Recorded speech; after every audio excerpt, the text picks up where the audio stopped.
विज्ञापनों को लेकर दिशा निर्देश जारी करने के बाद अब सरोगेट विज्ञापनों के लिए गाइडलाइंस जारी करने की तैयारी हो रही है। इसे लेकर 22 फरवरी को इंडस्ट्री स्टेक होल्डर्स के साथ बड़ी बैठक होने वाली है।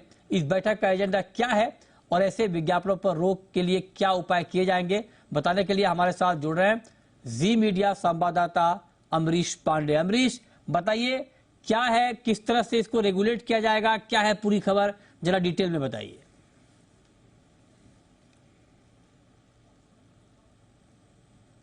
पान मसाला जैसे ब्रांड्स, इसके अलावा सीडी और कोल्ड बियर के नाम पे बाकी जो शराब के ब्रांड्स हैं वो धड़ल्ले से टीवी और अखबारों में अपने विज्ञापन दे रहे हैं।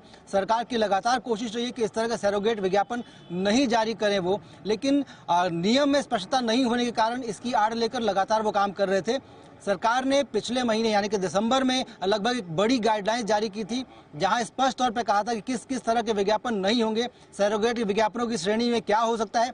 बावजूद इसके अगर कोई रोकथाम नहीं हो रही है तो सरकार ने इंडस्ट्री के सभी स्टेक होल्डर्स को यानी कि विज्ञापन दाता एजेंसियों को, विज्ञापन बनाने वाली कंपनियों को और उन सभी कंपनियों को जिनको की जो विज्ञापन करती हैं उन सबको बुलाया है। 22 तारीख को ये बैठक है। बैठक का एजेंडा मुख्य तौर पर यही है कि अगर आप अभी तक की सभी चेतावनियों को नहीं मानते आ रहे हैं, अभी तक तो जो गाइडलाइंस है उनको आप नहीं मान रहे हैं, तो आपके ऊपर जो एक्शन है वो बड़ा कर दिया जाएगा। साथ में सरकार ने इसमें एक नया क्लॉज भी ऐड किया है। उनका कहना है कि अगर आप इलायची का ब्रांड प्रमोट कर रहे हैं तो उस इलायची के लिए जितना आपका सालाना टर्नओवर है उसका 200% ही आप उस विज्ञापन पे खर्च कर सकते हैं, वो भी पहले साल में।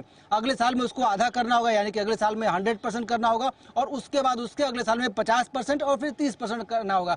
यानी कि अगर किसी पान मसाला ब्रांड या फिर मदर ब्रांड के नाम पे आपने कोई और प्रोडक्ट लॉन्च किया है तो उस प्रोडक्ट का जो खर्चा है उस जो प्रोडक्ट का कुल बिक्री है सालाना, उस बिक्री के 200% से कम ही रहेगी। इसके साथ साथ जितने भी सेलिब्रिटीज हैं जो कि इसके विज्ञापन में शामिल हो रहे हैं उनको अलग से एक डिस्क्लोजर भी देना पड़ेगा जो कि विज्ञापन के दौरान चलता रहेगा, जो साफ कहेगा कि ये सिर्फ पान मसाला के लिए नहीं है, ये इलायची या किसी और चीज के लिए ही ये विज्ञापन है।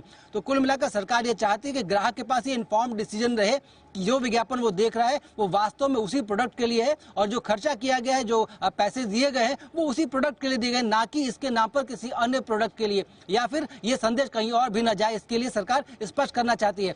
अगर एजेंसियां उसके बाद भी नहीं मानती हैं, कंपनियां नहीं मानती हैं, तो उन पर जो पेनल्टी है वो बढ़ाने की सरकार तैयारी करी। मृत्युंजय, तो ये है डिटेल खबर। और